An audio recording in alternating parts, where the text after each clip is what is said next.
Hello, my name is Peter Parfitt. Welcome to the new Brit workshop. We're outside today and we're going to put a new roof on my garden shed. Now, I've had this shed for 26 years and it has the original roof on it right now. And I chose a product in 1987 called Onduline, and that has lasted through 2 hurricanes and some pretty nasty weather over the last quarter century.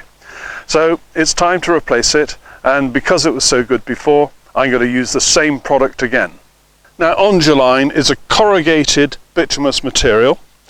It comes in sheets which are 2 meters long by 95 centimeters wide. It comes in 4 different colors. I've chosen green, but it also comes in black, red and brown. And in order to finish it off at the roof, you buy these additional roofing pieces which are a little bit bendy so that you can shape them to the exact angle of the top of your roof. Now, Onduline is very durable. My shed roof lasted nearly 26 years and it's certainly a lot better than felt. Felt, you'll be lucky to have it lasting 5 years, and it's also very messy when you come to repair it or replace it. Onduline's simple to do, and it can be used even straight on top of an old felt roof. You don't need to do anything in preparation, you just put it straight on top. As long as it's fixed properly, no problems whatsoever. Now, Onduline is terribly easy to cut. Just measure it, mark it. I just mark it at each of the peaks, and then use a coarse saw to cut it. Now, bear in mind, because it's a bitumen product, you will get a little bit of bituminous sort of bits that drop down, and you need to take care not to get those on your shoes. Well, I hope you're able to see this sheet which I've taken off already, and you can see it's pretty much intact. There's not a lot wrong with it at all. And do you know what? This whole roof was not letting in any water, even after a storm we had about 2 weeks ago. So it's done pretty well, but it is getting a little bit tatty now, and so it is the right time to change it. Now, you don't need a vast supply of tools to do a job like this. I'm going to be using a hammer. These mini bolt cutters, I've done a little video review of those already, they're so good. I've got safety glasses, a pair of gloves. I will be using a screwdriver when we come to fix the new stuff on, and I've downloaded from the internet the Onduline fixing instructions. It's on their website and it's dead easy to follow.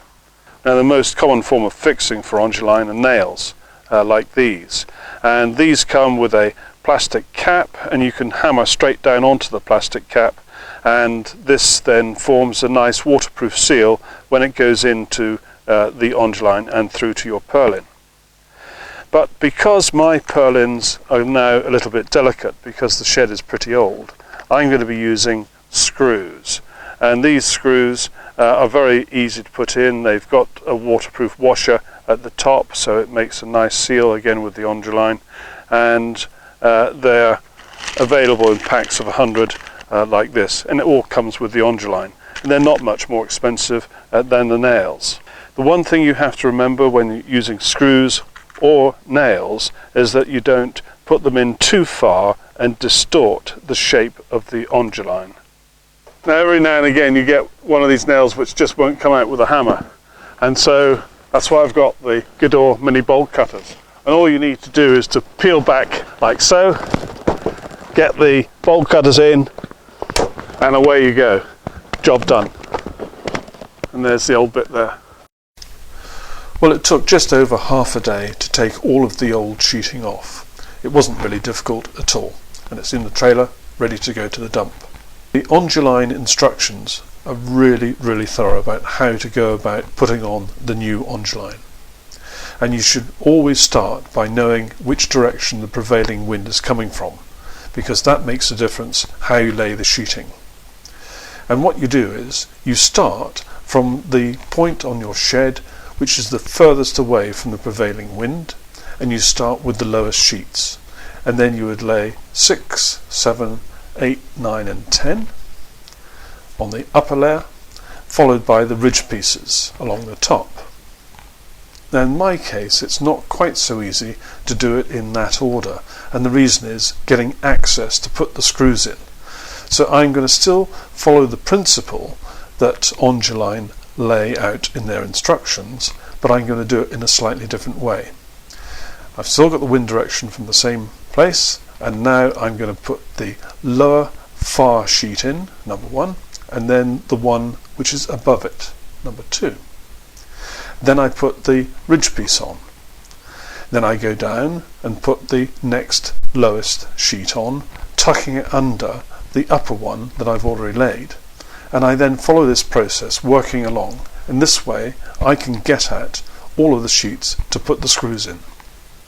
It's very important to carefully position the first sheet because then that will have an effect on the subsequent sheets. So take your time and then get it right. And then use a straight edge to mark the positions for the various screws or nails.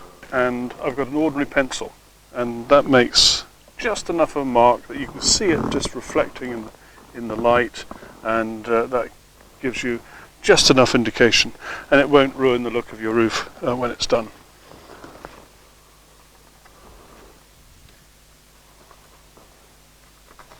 And remember that these bottom ones will have a screw at every single high point.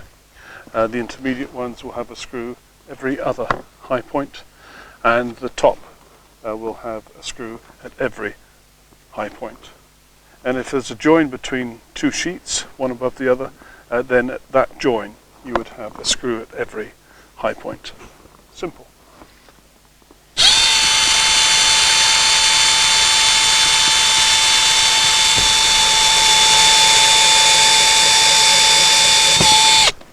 Now you have to take care when laying up these sheets. Remember that the weather is coming from this direction. That's why we've started on the far side. And we always lay the lower ones first and then the upper ones on top.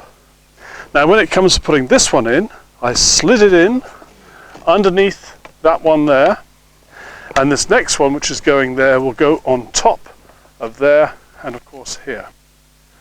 And I'll tuck it in underneath the ridge piece at the top.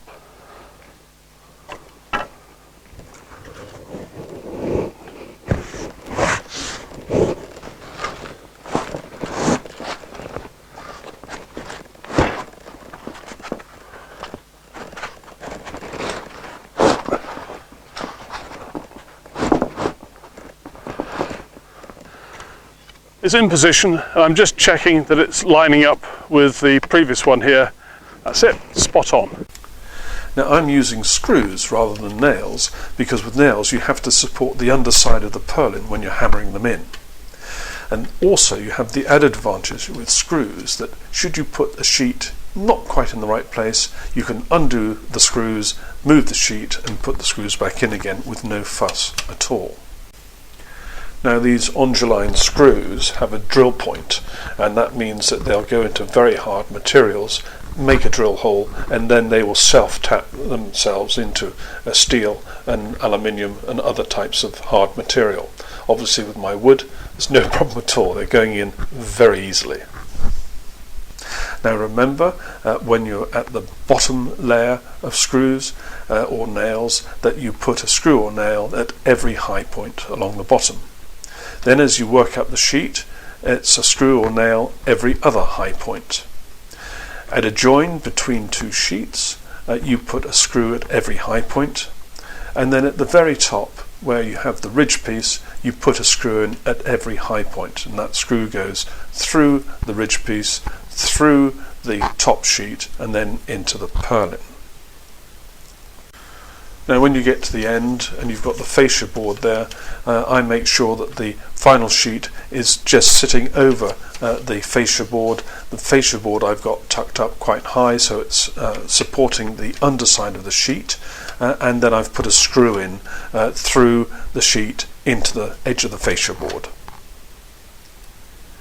I'm rather proud of this. I think this is looking really, really good. I'm really glad I've done it. Absolutely super stuff.